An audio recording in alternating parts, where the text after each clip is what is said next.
Hello, my awesome third grade artists. I'm back today and we're starting a new project. We're going to be creating these Gyotaku fish prints. Gyotaku is a Japanese form of art that started in the mid-1800s. And what it was a method where the artists could print actual fish. Fishermen did this to record their catches. So in the beginning, that's how it all started. The fishermen would go out and they would catch these fish, but then they would throw them back and they had no proof of what they caught. So while they were out there, they would take paint and paper with them and they would paint on the fish, print it, and then throw it back. And that was how they could go back to their village and show the people how big the fish was that they caught. So before starting this, teachers, there's a video called Gyotaku Fish Printing. I'd like to show that to your students, and it'll give them a background about this form of art. But it started that way. So it was a method of these fishermen to record their fish, but then it just grew into an art form where people did it because it was a beautiful style of art. And that's what it is today. We no longer use it to record our fish, but we use it just to create beautiful art. So this is an example of one, an original one. And you see they've put that on some pretty paper. They even have their little stamp, and artists would often have a stamp that was their very own to distinguish that was that artist. You can see all the individual scales on there. Sometimes artists would go in and add color, and sometimes they just leave them black and white like that. Let's look at our map. I wanted to show you our map because we are talking about Japan, where this art form started. We live in the United States, and Japan is over here. It's on the continent of Asia. It's a small country that has got water surrounding it. So that's where it started. So you see all the water, there's lots of fishermen that live there. That was a big part of their culture at the time. So that's what made this so famous and how it got started. All right, so to begin with, you're gonna make your background paper, and this is gonna be fun. You're gonna get a 9 by 12 sheet of watercolor paper, and you can put your name label on the back. And we are going to create almost like a splatter effect. It kind of makes me think about water. And we're going to use straws to do this.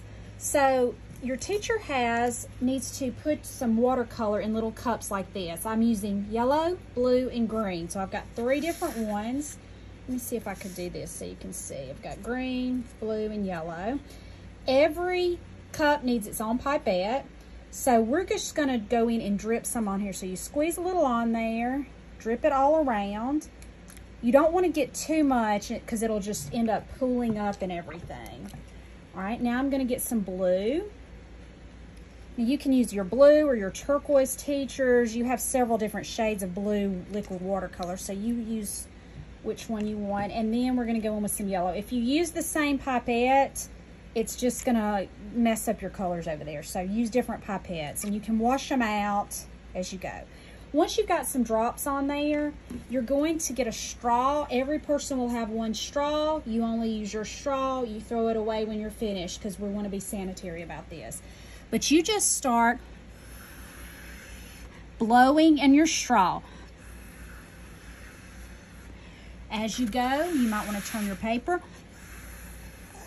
It'll go off your page. That's okay. Have some paper underneath it, teachers, that will catch the paint that goes off. Experiment with how close you put your straw to the paper. The closer you put it, the more it's going to splatter. Turning your page as you go. And just keep doing that all over, okay? Try to get it to fill your page. I'm gonna move this one over the side. I'm gonna throw my straw away because I'm finished with it. I'm gonna move this over to the side, and I'm gonna show you one that I have finished and let dry. So these will need to dry, and then you can come back next week. You'll have your background. So you see how this is one that I went in, had it running all the way to the edges, and you see how the colors blended really pretty. Teachers, also dilute your watercolors a little bit with some water so the colors aren't so harsh. It'll soften them up a little bit, okay? Experiment with that till you get your colors right. Then the next step will be to print our fish.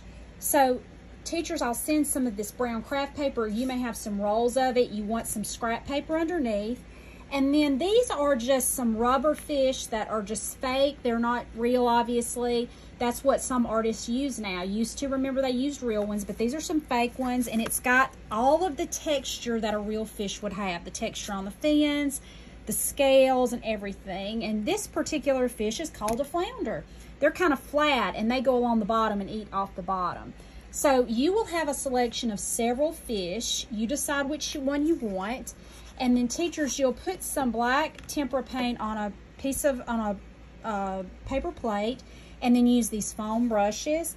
And you're just going to paint, students, all over the fish. And you want to go kind of fast. You don't want your paint to start drying.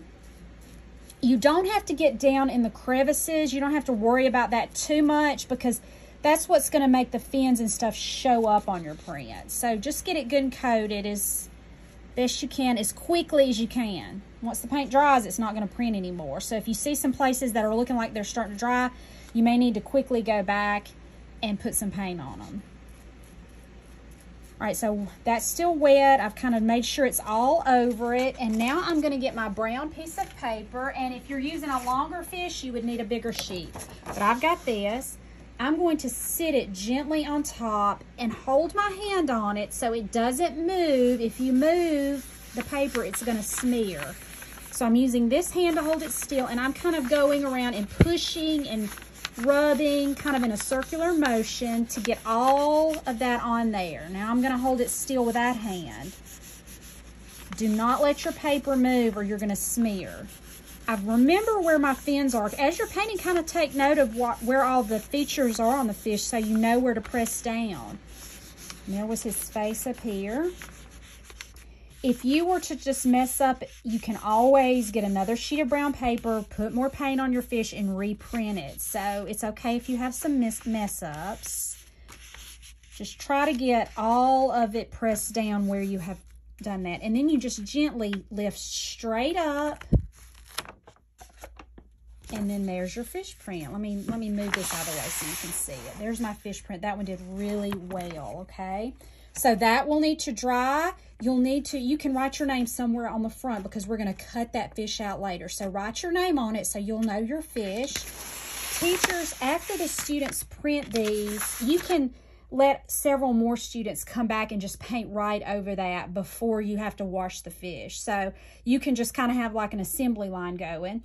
When you're finished, or when the students are finished, teachers, put this in your sink, or some of you who don't have sinks, I'm going to send a tub of water, let it soak in the water, and then I'm going to send some sponges. Try to scrub them. They won't get completely clean, but try to get as much off as you can, because if we have a lot of paint that dries and thickens on here, it'll mess up our texture for another time. So after you have let your fish dry, I have one that I've already dried. You're going to cut it out. This was a different kind of fish I did. Maybe this is a bass or a trout. Maybe a trout. So after you've let it dry good, cut your fish out, and you can just go right around the edge and leave a little bit of that brown paper showing. Teachers, let the students cut this out themselves. This is something that they can do on their own. So let them do that. Then you'll use a glue stick on the back and just apply glue all over. Stick it to your background, smooth it down really well, okay? Now, you may leave it like that. That looks really nice. I really like the contrast of the black against the colored background. Or you could, if you wanted to, come in and add a little color with some colored pencils. I kind of did that on my original one. You see, I added a little light purple and some blue, but I didn't go crazy with it, and I didn't press down very hard. I just kind of lightly gave a little color. So if you have some students who'd like to put in a little extra work on it, that'd be just fine. So I hope you enjoy this. I can't wait to see what these look like. Your teachers will send them back to me, and I'll get them on Artsonia. Thanks so much, and I'll see you next time. Bye.